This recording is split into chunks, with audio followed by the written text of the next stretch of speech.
Los contagios por COVID-19 aumentaron un 96% la última semana si la comparamos con la anterior. También se dio un aumento en la ocupación de camas de CTI, se registraron 2 muertes y ya alcanzamos las 7.215 desde que se declaró la emergencia sanitaria. Ahora bien, ¿cómo hay que leer estos resultados? ¿Debemos preocuparnos? ¿Es real hablar de una nueva ola de COVID que se puede llegar a venir al Uruguay? ¿Qué está pasando en el mundo? ¿Qué pasa con las vacunas? De todo eso estaremos hablando esta noche. Bienvenidas, bienvenidos. Así comienza Lado B. Este lunes se dio a conocer el cuarto reporte semanal del coronavirus en Uruguay por parte del Ministerio de Salud Pública.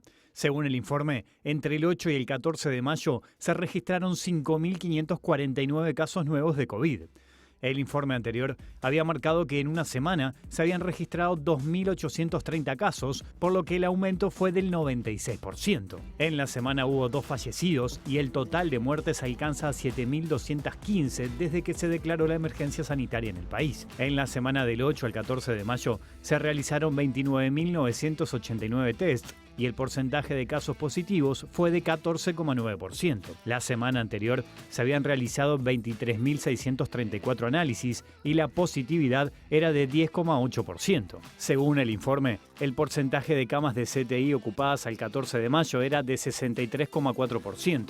De ellas, por COVID había un 3,1%. Al 7 de mayo, el porcentaje de camas ocupadas era de 58,4% y por COVID era un 1,3%. Este martes quedó habilitada la agenda para la cuarta dosis de la vacuna anti-COVID para la franja entre 18 y 49 años. Para poder administrarse las dosis, tienen que haber transcurrido al menos 120 días desde que la persona se dio la tercera vacuna o desde que cursó la enfermedad. La semana pasada, el ministro de Salud, Daniel Salinas, advirtió que la pandemia no terminó pese al cese de la emergencia sanitaria. Como todo el mundo sabe, la pandemia no terminó y de pronto hay un elemento, un sesgo de interpretación de que el cese de la emergencia es el fin de la pandemia. No es el fin de la pandemia, se está viendo un repunte de casos en las Américas y en el mundo en general, si bien con menor gravedad.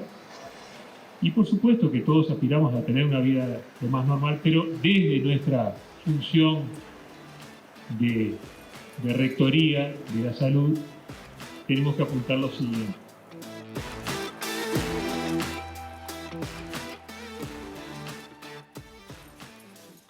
Y vamos a hablar de todos estos temas importantes y es por eso que nos acompaña aquí en el estudio el doctor Henry Albornoz, intensivista, infectólogo y asesor del Ministerio de Salud Pública. Doctor Albornoz, es un gusto tenerlo aquí en Lado B. ¿Cómo le va? ¿Qué tal? Buenas noches, un gusto. Muchas gracias por la invitación. Repasamos distintos datos en la introducción y en este tape disparador. Primero que nada, le pregunto, ¿qué lectura hace de estas cifras que hoy tiene el Uruguay?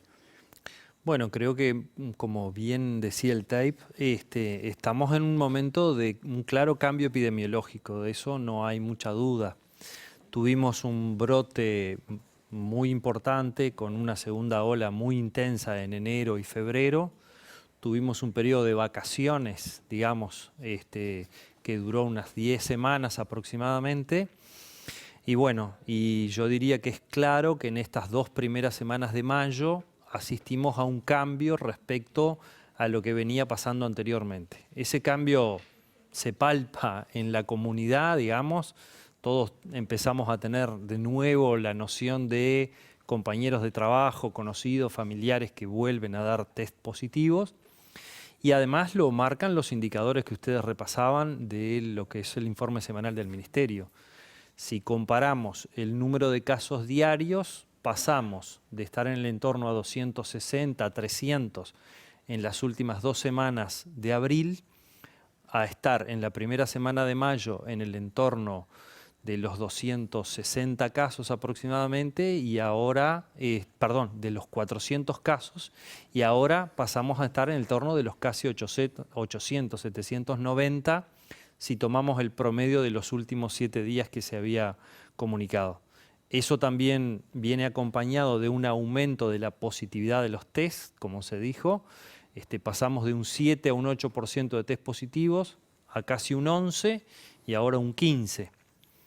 Y en otros indicadores que son más tardíos y que quizás todavía no van a reflejar esta situación, bueno, el aumento de la ocupación en las camas de cuidado intensivo fue muy bajito, la mortalidad por el momento o la letalidad, digamos, no ha cambiado.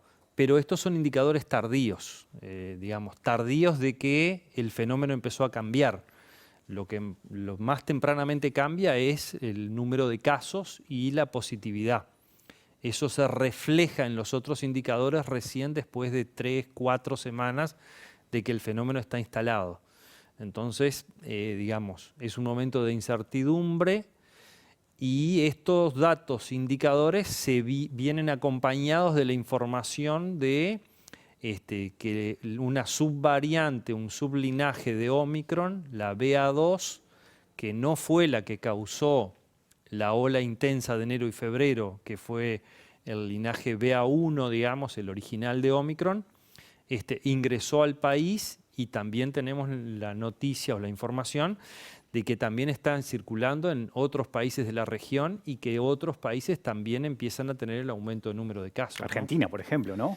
Por ejemplo, Argentina, de hecho en Buenos Aires se ha informado que más del 95% de los casos en los cuales se ha secuenciado el virus que está circulando es BA2. O sea que estamos asistiendo a un nuevo fenómeno, a un cambio epidemiológico que creo que amerita la incertidumbre que tenemos y estar atentos porque, bueno, estas cosas pueden seguir otro curso que no es obviamente el que deseamos, ¿no? ¿Y cómo se explica? Usted mencionaba recién distintos factores, ¿no? Pero esto se puede atar también al levantamiento de la emergencia sanitaria, el hecho de que hoy nos pasa a todos.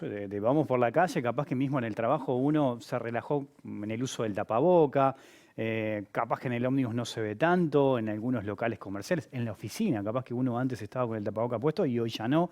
¿Eso puede explicar un poco también este repunte que tenemos? Sí, sin duda puede ser uno de los factores, ¿no? La flexibilización de la adherencia a las medidas de prevención de la transmisión, en un contexto donde también, como lo decía el ministro, el cese de la emergencia sanitaria no es decretar el fin de la pandemia. El cese de la emergencia sanitaria era, desde mi punto de vista por lo menos, bueno, reconocer que había una fase del fenómeno que había pasado. Es una medida, entiendo yo, más administrativa de gobierno y de disponibilidad de recursos y de otras cosas, pero no es decretar el fin de la pandemia. Y de hecho, la pandemia no terminó en el Uruguay y no terminó en el mundo. Y bueno, y estamos asistiendo en otras regiones del mundo a nuevos fenómenos, nuevas olas. Y bueno, eso no deja de haber la posibilidad de que le llegue a Uruguay en un contexto, como decíamos ahora, regional también de aumento de casos. La flexibilización también era necesaria porque obviamente después de 2 años de pandemia se hace muy difícil sostener y todos tenemos la percepción de que cuando baja nuestra sensación del riesgo, digamos, vamos flexibilizando nuestras medidas. De cualquier manera, las recomendaciones se mantuvieron para el uso de mascarilla, preferentemente en los lugares cerrados, en el transporte público, en las situaciones donde hubiera mucha aglomeración de personas. Y bueno, creo que esto es como una alerta para que esas medidas en cierta medida las retomemos, ¿no? ¿Considera que es necesario, capaz, o que podría ser útil obligar el uso de la mascarilla en determinados lugares? Pienso en los ómnibus, por ejemplo. Sí, ¿Sería útil volver a eso o no? La obligatoriedad siempre tiene inconvenientes, ¿no? De hecho, mismo en los momentos de mayor intensidad, había la percepción y yo diría casi la conciencia ciudadana de que la teníamos que usar, pero no había una obligatoriedad impuesta, ni había multas, ni a ti te detenían si no tenías la mascarilla, ¿no? Entonces, creo que vale la pena, sí, reforzar de que estamos en una situación de un cambio epidemiológico, de que hay mayor circulación del virus en la comunidad, eso todos tenemos esa percepción, y por lo tanto retomar algunas medidas en aquellas personas que más flexibilizaron la adherencia a estas medidas es lo más recomendado en este momento. Ahora la gente seguramente que nos está mirando se está haciendo esta pregunta, ¿no? ¿Podemos llegar a tener una nueva ola de COVID a partir de esto que se está dando en las últimas semanas? Bueno, sí, es una posibilidad, sí, sí. Es una posibilidad porque de hecho, si bien tenemos una situación de una alta tasa de vacunación en la población, tenemos el antecedente de haber, digamos, mantenido el control del virus durante un periodo muy largo, particularmente en el 2020. Esas son condiciones que obviamente nos pusieron y nos ponen en una situación favorable. Esto no debe, digamos, la ocurrencia o la eventual ocurrencia de una nueva ola no depende exclusivamente de lo que hagamos, depende también del comportamiento del virus y de otras cosas que tienen que ver con el periodo estacional, y de hecho empezamos a cursar un periodo estacional que para las infecciones respiratorias en general no es un periodo del año que sea favorable. Siempre el desafío es el invierno, el frío, este momento que estamos viviendo del año y lo que se viene además, ¿no? Sí, y porque además la mayoría de nuestras actividades en este periodo se desarrollan en ambientes cerrados. El verano tiene algunas condiciones que hacen menos favorable la transmisión porque podemos estar más tiempo al aire libre, podemos ventilar más. Por el contrario, la interacción social es bastante más intensa en el verano, particularmente en lo que tiene que ver con las actividades nocturnas y, bueno, y ni que hablar en las vacaciones y las zonas de playa. Pero el invierno tiene la otra parte, ¿no? De que tenemos muchas más actividades en ambientes cerrados y que esa cercanía en el ambiente cerrado favorece la transmisión viral, ¿no? Ahora, doctor, ¿dónde se están dando los casos positivos en estas últimas semanas? Bueno, digamos, el aumento ha sido más claro en la población de adultos jóvenes. Eso fue un poco lo que transmitió el Ministerio de Salud Pública, y eso se derrama y también a los contextos laborales, porque de hecho son los que tienen como más actividad laboral y más interacción social además, y también está ocurriendo en el contexto de escolares y adolescentes en el entorno estudiantil, ¿no? Entonces, ese es un poco donde hay más concentrada la circulación viral en este momento. También hay que reconocer que muchos de los adultos mayores siguen manteniendo muchas de las precauciones, bastante más que la población más joven, porque también tiene la percepción más clara del riesgo, ¿no? Si viene o hay un aumento de casos o ocurre una nueva ola, nuevamente, digamos, las poblaciones más frágiles y los adultos mayores y los que tienen comorbilidades son los que tienen más riesgo de presentar formas más severas, ¿no? Ayer se habilitó la agenda para la cuarta dosis de la franja entre los 18 y los 49 años. ¿Cuánto puede influir eso, esa vacunación en esa franja de la población, en estos casos que estamos viendo, pensando en el futuro, obviamente, ¿no? Sí, a ver, la cuarta dosis, que sería como un segundo refuerzo de un plan basal de 2 dosis, se ha demostrado efectiva para mantener la inmunidad, que como sabemos la inmunidad que brindan las vacunas en cierta medida se va perdiendo a lo largo del tiempo. ¿Cuánto dura más o menos? Y bueno, lo que pasa es que depende un poco de la plataforma con la cual fue la vacunación inicial, y depende mucho de las condiciones de la persona. Digamos, la respuesta a las vacunas tiene un componente individual que está dado en parte por la edad y por la presencia de otras enfermedades, particularmente de las enfermedades que decimos que bajan las defensas, que generan cierto grado de depresión de la inmunidad. Cuando es esa la situación, la duración de la inmunidad generada por las vacunas es más corta. De hecho, por eso a los adultos mayores se les recomendó ya inicialmente, hace un tiempo mayor, darse la cuarta dosis, fue por quienes empezó con la tercera dosis, y lo mismo a las personas que están en estos grupos de riesgo, como las personas que tienen inmunosupresión, que toman medicación que baja la efectividad de la inmunidad, los trasplantados. Bueno, en esas personas la duración de la inmunidad es bastante más corta. Después, en las personas más jóvenes y que no tienen comorbilidades, la duración es mayor.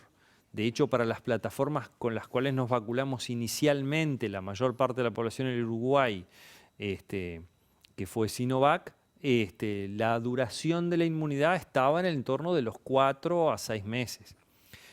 Con la plataforma de las vacunas de ARN mensajero, la duración de esa inmunidad está en el entorno de los 6, 7, 8 meses. Probablemente con 3 dosis los adultos jóvenes eso pueda ser un poco más, inclusive llegando a 9 meses y más. Lo que pasa es la recomendación de vacunar a los adultos jóvenes, el grupo prioritario ahí son los que tienen comorbilidades y que integran los grupos de riesgo. Se habilitó la vacunación para todos porque tampoco hay una forma de seleccionar desde el registro a los que tienen esas condiciones. Entonces, se habilitó la vacunación para todos. Los grupos prioritarios para vacunarse son los que tienen condiciones de riesgo o comorbilidades. Hablábamos recién de esa posibilidad de que Uruguay sufra una nueva ola de COVID. Ahora, ¿es posible esperar un comportamiento distinto? Y lo planteo en términos de internaciones y de muertes, comparándolo con las últimas que tuvimos, con las 2 anteriores. Bueno, las 2 anteriores fueron muy diferentes, ¿no? La primera ola de abril, mayo, junio del 2020. Sí, que fue la más cruel, ¿no? Fue la más cruel, sin ninguna duda. Tomó también a la mayor parte de la población sin vacunar. De hecho, estábamos empezando con el proceso de vacunación. Fue por la variante, bueno, inicialmente designada como P1, que vino de Brasil, con una capacidad de dar enfermedades graves muy importante, y de hecho ese fue el comportamiento que tuvo en ese momento. La segunda ola, la que tuvimos en enero y febrero de este año, fue mucho más intensa si la miramos por el número de casos. De hecho, cuando uno mira las curvas, el número de casos de enero y febrero dejó chiquita a la ola que tuvimos el año pasado. Sin embargo, la repercusión sobre las personas que requirieron internación, las personas que fueron a la unidad de cuidado intensivo y los fallecidos fue afortunadamente mucho menor que la ola anterior. En ese sentido, lo que esperamos en este contexto es más bien un comportamiento más parecido a esta segunda ola que obviamente a la primera. Y en eso influye mucho la gran proporción de la población que tenemos vacunada, porque las vacunas mantienen una eficacia muy buena para que el curso de la enfermedad en las personas vacunadas sea leve, no requiere internación, no requiere ingreso a la unidad de cuidado intensivo y tampoco cause mortalidad. Y en ese sentido han respondido muy bien ante las nuevas variantes, los desafíos que planteaban las nuevas variantes. En ese sentido las vacunas se han mostrado bastante sólidas, ¿no? Sin ninguna duda. Tanto la vacuna que fundamentalmente se ha usado en Uruguay, pero también las otras plataformas de ARN mensajero disponibles y algunas de las otras plataformas han mantenido una alta efectividad de las vacunas frente a estas nuevas variantes para evitar las formas graves e evitar la internación. Eso es así y bueno, es una muy buena noticia, ¿no? Uno escucha y ve los ejemplos en el mundo, Estados Unidos, que ayer llegó al 1.000.000 de muertes. En el mundo hay ejemplos y ciudades que están preocupadas también por esta situación. Hace poco leía también un informe de la Organización Mundial de la Salud que decía que va a llevar años combatir el COVID, ¿no? Y en este caso ponía ejemplos en la guerra de Ucrania, la presión inflacionaria que puede llevar a que también sea mucho más difícil poder combatir algunos aspectos del COVID. Da la sensación que esto no termina más. No sé cómo lo ve usted eso. Bueno, digamos, nosotros tenemos cierta información de la emergencia anteriormente de otros virus y de su comportamiento. Y en general, cuando emerge un virus con capacidad pandémica como primero, la erradicación del virus no es una estrategia, digamos, que sea muy probable. Es muy poco probable la erradicación del virus, a corto plazo o en los primeros años, por lo menos. El comportamiento habitual es este comportamiento en olas de circulación del virus, con periodos entre las olas más o menos prolongado, eso depende de los virus y de otras condiciones, y esas olas a lo largo del tiempo se van apagando en su intensidad y en las consecuencias que tienen sobre la población. Y la mayor parte de estos virus posteriormente pasan a integrarse como virus que quedan circulando, y en la medida que gran parte de la población estuvo expuesta a ese virus, va perdiendo patogenicidad, va perdiendo capacidad de producir enfermedad grave. Eso es lo que es esperable. ¿Cuánto tiempo va a llevar eso? Y bueno, no es esperable que lleve menos de 4 años por lo menos. O sea, vamos 2, es probable que tengamos todavía algunos periodos de circulación más, y la expectativa es esa, que progresivamente vayan siendo de menor significado en cuanto a producir enfermedad grave, y también en menor capacidad de transmisión. Lo que pasa es que contra esa capacidad de transmisión que es esperable en el virus original, juega la emergencia de estas nuevas variantes que en algunos virus, como son los coronavirus y particularmente como ha sido el SARS-CoV-2, vimos que tiene una capacidad muy importante de generar variantes diferentes que van escapando en cierta medida a la inmunidad que generó la variante anterior. Y de hecho por eso las personas se reinfectan, ¿no? Entonces, de ese equilibrio es que va a ir transcurriendo este fenómeno hasta que se va a ir apagando. Es muy difícil pronosticar exactamente cuándo. Cuando empezó la pandemia, algunos de los modelos iniciales de la Universidad de Harvard y algunos otros pronosticaban que por lo menos hasta el 2024 se preveía que iba a persistir esta circulación en olas que se iban a ir apagando. Bueno, nos quedan 2 años más. Y vamos por ese camino. Siendo optimistas, nos quedan 2 años más. Le propongo una breve pausa, doctor, y seguimos charlando. No se vayan, ya sigue el lado B aquí en la pantalla de TV Ciudad.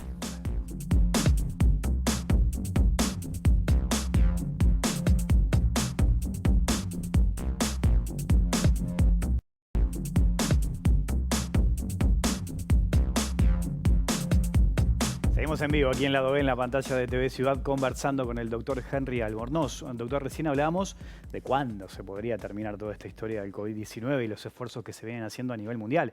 Pero también un gran desafío es romper con las desigualdades que hay en el mundo, ¿no?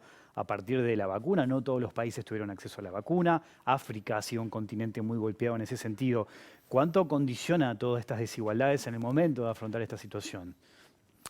Y bueno, sin duda que tiene implicancias, porque de hecho, digamos, no es casual que en África sea en el continente donde han emergido estas últimas, emergió Omicron, y los sublinajes de Omicron también han emergido ahí.